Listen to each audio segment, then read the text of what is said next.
नमस्ते। गीता एवं गीता प्रवचन अध्ययन की कार्यशाला में आज छठा अध्याय शुरू हो रहा है। मैं डॉक्टर नीलम अग्रवाल आपका पुनश्च स्वागत करती हूँ। विनोबा जी कहते हैं, 5वें अध्याय में हम कल्पना और विचार के द्वारा देख सके कि मनुष्य की ऊंची से ऊंची उड़ान कहाँ तक जा सकती है। कर्म, विकर्म और अकर्म मिलाकर सारी साधना पूर्ण होती है। कर्म स्थूल वस्तु है। हम जो भी स्वधर्म कर्म करें उसमें हमारे मन का सहयोग होना चाहिए। इस मानसिक शिक्षण के लिए जो कर्म करना पड़ता है वह विकर्म है, विशेष कर्म अथवा सूक्ष्म कर्म। कर्म और विकर्म दोनों की आवश्यकता है। इन दोनों को प्रयोग करते करते अकर्म की भूमिका तैयार होती है।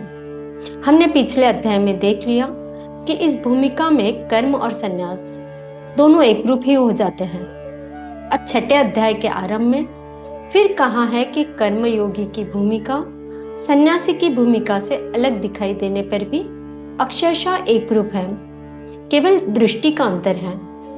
5वें अध्याय में जिस अवस्था का वर्णन किया गया है उसके साधन खोजना यह बाद के अध्यायों का विषय है।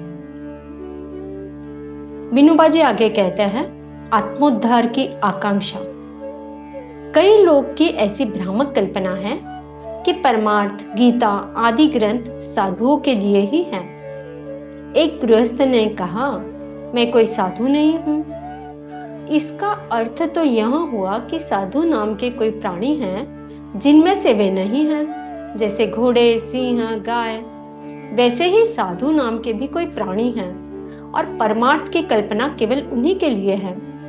शेष जो व्यवहारिक जगत में रहते हैं वे मानो किसी और जाति के हैं। उनके विचार अलग, आचार अलग। इस कल्पना ने ऐसी दो अलग अलग जातियां बना दी हैं, साधु संत की जाति और व्यवहारिक लोग। गीता रहस्य में तिलक महाराज ने इस बात की ओर ध्यान खींचा है।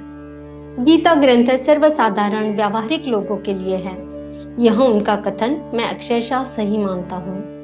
भगवत गीता सार संसार के लिए है। परमार्थ विषयक समस्त साधन प्रत्येक व्यवहारिक मनुष्य के लिए है। परमार्थ सिखाता है कि अपना व्यवहार शुद्ध और निर्मल रखकर मन का समाधान और शांति कैसे प्राप्त की जाए, व्यवहार शुद्ध कैसे किया जाए, यह सिखाने के लिए गीता है। जहां जहां आप व्यवहार करते हैं वहां वहां गीता आती है, परंतु वहां आपको वहां के वहां रखना नहीं चाहती। आपका हाथ पकड़कर वहां अंतिम मंजिल तक आपको ले जाएगी। एक प्रसिद्ध कहावत है कि पर्वत यदि मोहम्मद के पास न आए तो मोहम्मद पर्वत के पास जाएगा। मोहम्मद को यह चिंता है कि मेरा संदेश जड़ पर्वत तक भी पहुंचे। पर्वत जड़ है, इसलिए मोहम्मद उसके आने की बाट नहीं जोता रहेगा। यही बात गीता ग्रंथ की है। कोई कितना ही दीन दुर्बल हो, गंवार से गंवार हो, गीता उसके पास पहुंच जाएगी। परंतु इसलिए नहीं कि उसे यथास्थान रहने दे, बल्कि इसलिए कि उसे हाथ पकड़कर आगे ले जाए, ऊपर उठाए। गीता चाहती है कि मनुष्य अपना व्यवहार शुद्ध करके परमोच्च स्थिति को प्राप्त करे। गीता इसी के लिए है। अतएव मैं जड़ हूँ, व्यवहारी हूँ, सांसारिक जीव हूँ, ऐसा कहकर अपने आसपास बाड़ मत लगाओ। मत कहो कि मेरे हाथों से क्या होगा। इस 3.5 हाथ के शरीर में ही मेरा सर्वस्व है। ऐसी बंधनों की या कारागृह जैसी दीवारें अपने आसपास खड़ी करके पशुवत व्यवहार मत करो। आगे बढ़ने की, ऊपर चढ़ने की हिम्मत रखो। उद्धरेत आत्मना आत्मानम न आत्मानम अवसादयेत। ऐसी हिम्मत रखो कि मैं अपने आप को अवश्य ऊपर ले जाऊंगा। यह मानकर कि मैं क्षुद्र सांसारिक जीव हूं, मन की शक्ति को मत मार डालो। कल्पना के पंख मत काटो, अपनी कल्पना को विशाल बनाओ। चंडूल का उदाहरण अपने सामने रखो। प्रातःकाल सूर्य को देखकर चंडूल कहता है कि मैं सूर्य तक उड़ जाऊंगा। वैसे ही हमें बनना चाहिए। अपने दुर्बल पंखों से चंडूल बेचारा कितना ही ऊंचा उड़े तो भी वहां सूर्य तक कैसे पहुंचेगा, परंतु अपनी कल्पना शक्ति द्वारा वह सूर्य को अवश्य पा सकता है।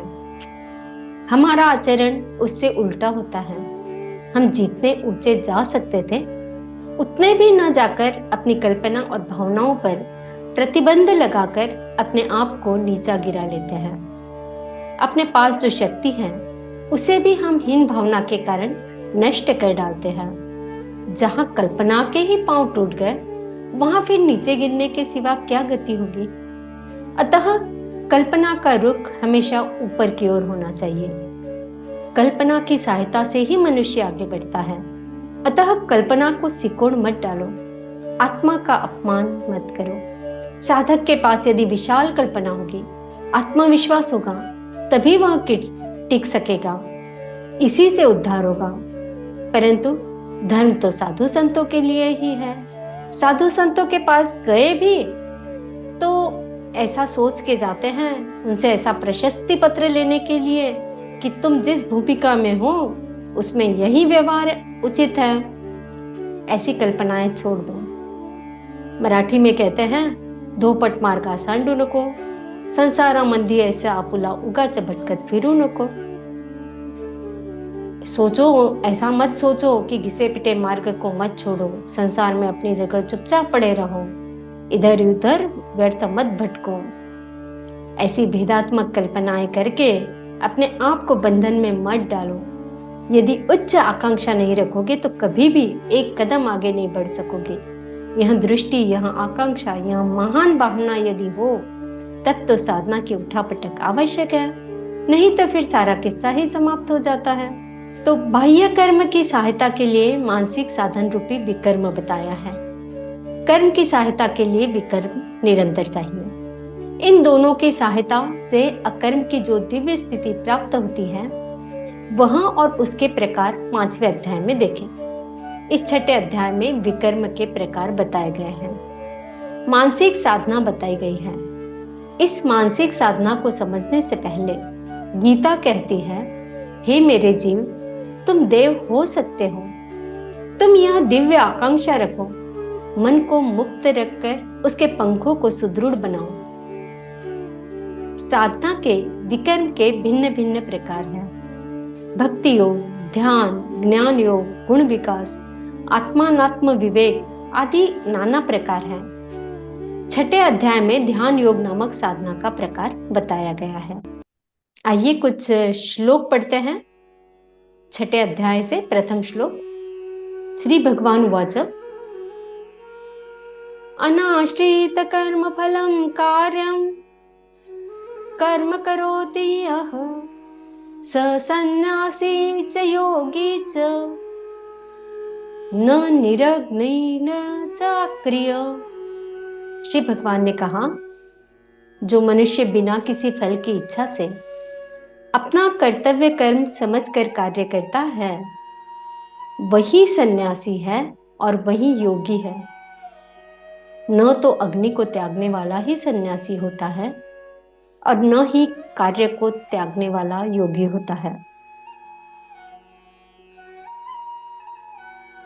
यह सन्यासमिति प्राहु योगम तविद्धि पांडव न यः सन्न्यस्त संकल्पो योगी भवति कश्चन। हे पांडुपुत्र, जिसे सन्यास कहते हैं उसे ही तू योग परब्रह्म से मिलन करवाने वाला समझ, क्योंकि संकल्पों का त्याग किए बिना कभी भी कोई भी मनुष्य योग को प्राप्त नहीं हो सकता है। आरुरुक्षोर्मुने योगम कर्म कारणमुच्यते योगारूढ़स्य तस्यैव शम कारणम उच्यते। मन को वश में करने की इच्छा वाले मनुष्य को योग की प्राप्ति के लिए निष्काम कर्म करना कारण होता है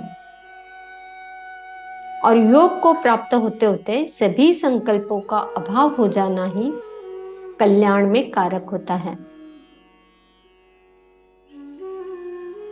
यदा हीनेन्द्रियार्थेषु न कर्मस्वजनुष्यजते सर्वसंकल्प सन्यासी योगारूढ़स्तदोच्यते। जब मनुष्य सभी सांसारिक इच्छाओं का त्याग करके न तो शारीरिक सुख के लिए कार्य करता है और न ही फल की इच्छा से कार्य में प्रवृत्त होता है, उस समय वह सर्व संकल्प त्यागी मनुष्य योग में स्थित कहलाता है। उद्धरेदात्मना आत्मानं न आत्मानं अवसादयेत् आत्मैव हि आत्मनो बंधु आत्मैव रिपुरात्मनो। मनुष्य को चाहिए कि वह अपने मन के द्वारा अपना जन्म मृत्यु रूपी बंधन से उद्धार करने का प्रयत्न करे और अपने को निम्न योनि में न गिरने दे, क्योंकि यह मन ही जीवात्मा का मित्र है और यही जीवात्मा का शत्रु भी है। बंधुरात्मानस्तस्य येनात्मैवात्मना जितः अनात्मनस्तु शत्रुत्वे वर्तेत्मात्मैव शत्रुवत्। जो मनुष्य मन को वश में कर लेता है उसका वह मन ही परम मित्र बन जाता है, लेकिन जो मनुष्य मन को वश में नहीं कर पाता उसके लिए वह मन ही परम शत्रु के समान होता है। चितात्मनः प्रशान्तस्य परमात्मा समाहितः शीतोष्ण सुख दुखेषु तथा मानापमानयो। जिसने मन को वश में कर लिया है उसको परम शांति स्वरूप परमात्मा पूर्ण रूप से प्राप्त हो जाता है। उस मनुष्य के लिए सर्दी गर्मी सुख दुख और मान अपमान एक समान हो जाते हैं। ज्ञान विज्ञान तृप्तात्मा कूटस्थो विजितेन्द्रिय युक्त इत्युच्यते योगी समलोष्टाश्मकांचन। ऐसा मनुष्य स्थिर चित्त वाला और इंद्रियों को वश में करके परमात्मा के ज्ञान द्वारा परमात्मा को प्राप्त करके पूर्ण संतुष्ट रहता है। ऐसे परमात्मा को प्राप्त हुए मनुष्य के लिए मिट्टी और पत्थर या सोना एक समान होते हैं। श्री कृष्णार्पणम। उद्धरेत आत्मना आत्मनम। हम अपनी आत्मा का उद्धार करने के लिए क्या कर सकते हैं, आइए इस पर चिंतन करते हैं। धन्यवाद।